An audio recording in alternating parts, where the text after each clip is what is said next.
Baiklah, kita ulang sekali lagi ya. Mudah-mudahan, setelah ini semuanya semakin jelas dan menyusun anggaran produk itu adalah satu hal yang mudah. Jadi yang pertama, kita menyusun anggaran bagaimana kita menyusun anggaran produk, berdasarkan atau untuk mengutamakan stabilitas produk, ya. Kalau yang diutamakan stabilitas produk, kata kuncinya, satu, jumlah produk jadi yang kita produksi nanti itu haruslah konstan. Dalam arti kata, dia jumlahnya itu tetap, ya. Tetap itu bisa sama, bisa saja tidak sama karena ada angka yang pembagiannya yang tidak bulat. Kalau tadi kan 184 dibagi dengan 4 itu bulat.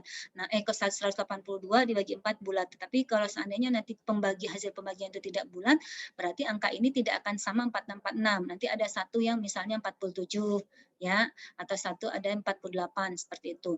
Nah, alhamdulillah dari kasus kita ini data yang diketahuinya, pembagian untuk jumlah total produk jadi ke dalam tiap semester itu atau ke dalam tiap triwulan itu menjadi angka yang bulat 46, ya.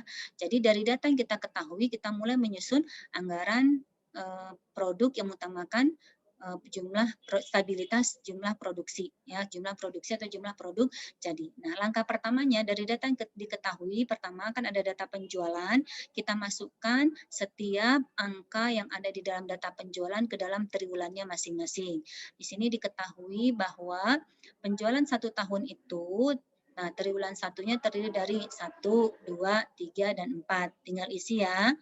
Nah, kita lanjutkan. Isi 1, 43, isi 2, 45, 47, 47. Ya, sesuai dengan data. Total 1 tahunnya 182. Nah, ini terisi secara otomatis ya, langsung ke sini. Nah, langkah berikutnya kita isi berapa jumlah produksi untuk tiap triwulan. Tadi sudah kita cari 184 dibagi 4, angkanya 46. Langsung kita masukkan dalam tiap triwulan. Gampang ini mah ya. 1, 46, 2, 46, 3, 46, 4, 46. Jumlahkan 184. Ya. Yang ketiga, kita punya data persediaan. Ada persediaan awal, ada persediaan akhir. Nah, persediaan awal tempatkan di triwulan 1, itu kuncinya. Ya, langkah berikutnya. Kemudian persediaan akhir simpan di triwulan 4. Nggak bisa diganggu gugat ini mah. Nggak boleh di 2, nggak boleh 3, dan seterusnya. Harus sesuai rencana. Nah, kemudian kita kalau mau lanjut ke dalam kolom 1 tahun, masukkan persediaan akhir, kemudian persediaan awal. Dijumlahkan, diselisihkan. Didapatkan produk jadi akhir 184 sesuai dengan rencana sebelumnya. Ya. Nah, baru setelah itu kita hitung ya, berapa sih angka-angka yang belum terisi di dalam triwulan 1. Misalnya, berapa jumlah produk siap dijual? Ya, berapa jumlah persediaan akhir? Kan ini masih kosong. Nah, dengan data yang ada kita bisa mengisinya. Nah, untuk mengisi angka produk siap dijual berarti jumlahkan persediaan awal dengan produk jadi. Ya, 13 ditambah 46 adalah 59. Untuk mencari persediaan akhir, kita kurangkan produk siap dijual dengan penjualan.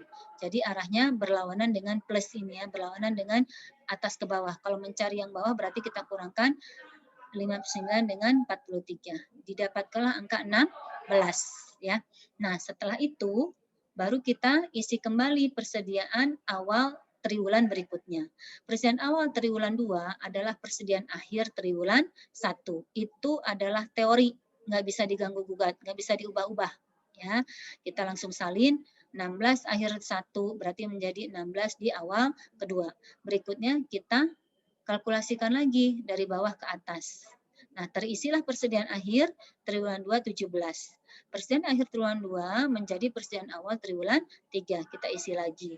Kemudian kita kalkulasikan lagi dari bawah ke atas. Terisilah persediaan akhir triwulan 3 sebesar 16. Persediaan akhir triwulan 3 adalah persediaan awal triwulan 4. Ya. Setelah itu kita kalkulasikan dari bawah ke atas. Nah, sampai di sini selesai. Ya. Anggaran produk kita sudah tersusun dengan rapih dengan mengutamakan stabilitas persediaan. Nah, ada yang bertanya tidak?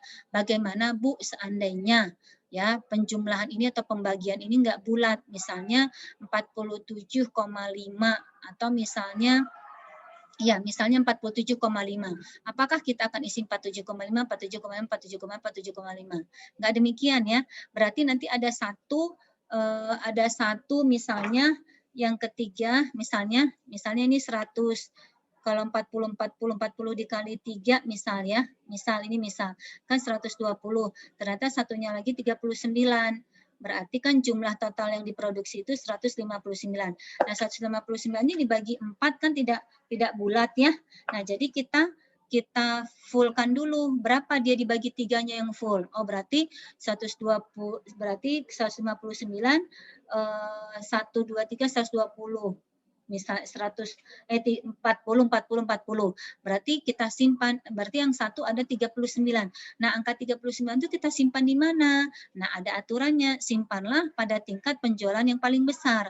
Di sini tingkat penjualan paling besar ada di 2 triwulan. Anda boleh menyimpan di triwulan 3, boleh menyimpan di triwulan 4. Nah, biar gampang, simpan saja di triwulan yang terakhir. Kalau ada angka yang berkoma.